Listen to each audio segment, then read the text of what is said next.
All right, blanched tomatoes, or blanched tomatoes. I'll speak Australian for this one. Blanched tomatoes. This is to remove the skin from the tomato. It's not to cook the tomato.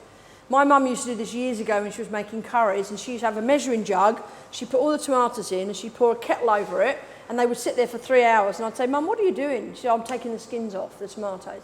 Bless her heart. Wasn't quite what I learnt when I went to school, but she kind of had the idea. But she didn't do the preparation the way I was taught, which makes so much more sense. So if I was to put that into, first of all, if I drop that into the water, two things are wrong. One is I've not prepared it, and two, the water would splash back and burn me. So both those things are wrong. What you can do is take a paring knife, or a turning knife, a tiny knife.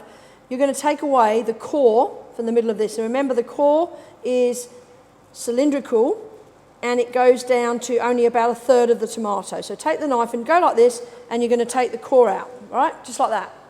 Perfect. Turn the tomato over, and you're going to score. That doesn't mean cut deep, it means score. It means tip of the knife, crisscross on the top. Now, I'm just going to show you these, and why do I do that, do you think? Think about it for a bit. Why not put the tomato in whole? Come on, what's the matter with you? No one's answering. No, I know that. This is because what we want to happen is we want that tomato to be in the boiling water for the shortest time imaginable. If it's in the water for a long time, it's going to cook, right? Imagine this is just raw tomato without seeds, chopped up for salad or something. You know, we don't actually want to cook the tomato. We just want to take the skin off.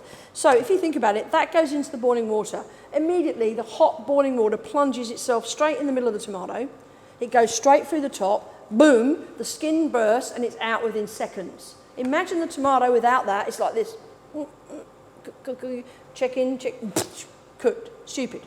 All right, so these cores, there was a pop group called the Cores. I love that group, but you probably don't even know who they were, but they were gorgeous Irish sisters that sang great songs. The Cores will go into stocks. We keep everything, remember? It's all about keeping the economy right, keeping our budgets right, use as much as you can. Now, this is called a spider. Don't ask me why, but it's a spider. Hold like that, straight in, lower. Now, the water needs to be rolling, boiling. Rolling, boiling, so that's it's 100 degrees Celsius, and it's boiling. And also, another point, it has to be plenty of water. I don't want you doing it in water this deep, because what happens is the tomato's stewing, and the top of it's not skinning, not releasing its skin, so stupid. So how long do you leave it in the water? Let's have a look. Let's see. We have ice water here straight away, all right? It's important. This is what we call blanching. We could be doing asparagus or beans or vegetables of any description. What we need to do is cook the veg to the point where we're perfect, and we love the fact that they're al dente or they're green or whatever, but in order for them not to cook any further, we need to put them straight into cold water to arrest the cooking process. Now look at this. Do we know that's ready? Yes, we do. Look, it was probably 20 or 30 seconds. Straight into that water, because let's just check that we've got a nice outside on that one. Might need a bit longer on that one, but I only need one to show you. Straight in there, and now the worst thing you can do is leave it in the water. Remember, vegetables are 90, 95, 98% water. Why would you leave it sitting in there? It's a very delicate flavour anyway. Get it out the water as soon as you can handle it, and don't leave it in the water. Now look, peel off the skin. It's so easy that you guys are going to remember this forever. It's easy, easy, easy. Okay, that skin, what do we use it for? You guessed it, it's going back in the stock. Perfect. That is a blanched tomato. It's raw. It probably would still be cold on the inside, so I'm happy about that. All right, take these out of the water. We'll deal with those later. We don't need those at the moment. Now, I just want to show you how to cut this up. This is what we call a tomato concasse. The word concasse means to chop or cut. All right, that little bit there is going in our stock. So the cores, not the Irish pop group, but the cores of the tomato, and the skins at brown stock. All right, when a stock recipe asks for tomato trimmings, it's asking you for that. If it asks for mushroom trimmings, it's asking you for the peel of a brushed off dry mushroom and the stalk.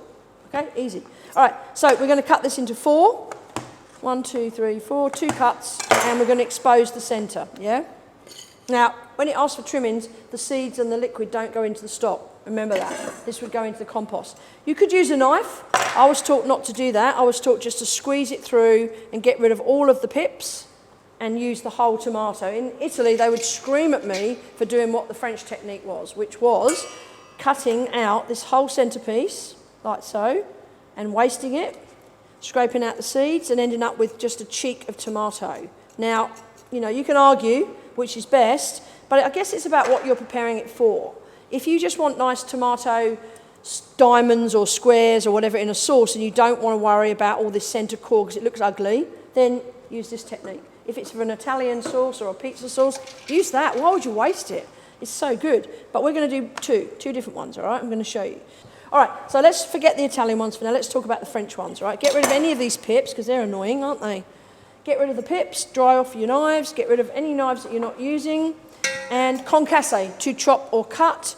And this one is, I'm actually going to use it to make little dice perfect concasse. So turn him over and then cut it into strips, like so. The strips together and then cut into perfect little squares of tomato that would be used to garnish a sauce, to put through like a hollandaise sauce. It's perfect. These are not the reddest tomatoes in the world, so I'm a bit disappointed with those. But I'm not cutting the arc of the tomato up, I'm flattening it, so that all those rules that we learned earlier together are in place here. And I'm using the same technique of just chopping. So that's the tomato concasse. All right, but Italian style, if I was cutting up this for Napolitan sauce or to make my own pasta sauce of any description or bolognese or whatever, I would just roughly, I'd still turn it over because it's safer, just roughly chop all of this, you know, roughly chop it all, even the cores and everything, you know, and then just roughly chop it. That is a classic concasse for garnish, and this is just a chopped tomato. And if you're making a chutney or a sauce and you don't want the pips in it, then you used to follow this technique. Just chop him up using that technique that we used for the parsley. Nice and even.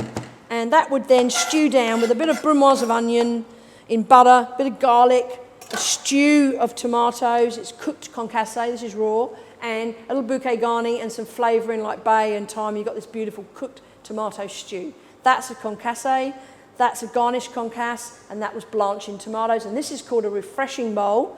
And why do we use it? We want to stop the cooking process as soon as possible. Do not leave the vegetables sitting in there for longer than you need to. They just need to be cold, and the cooking and the colour is locked in.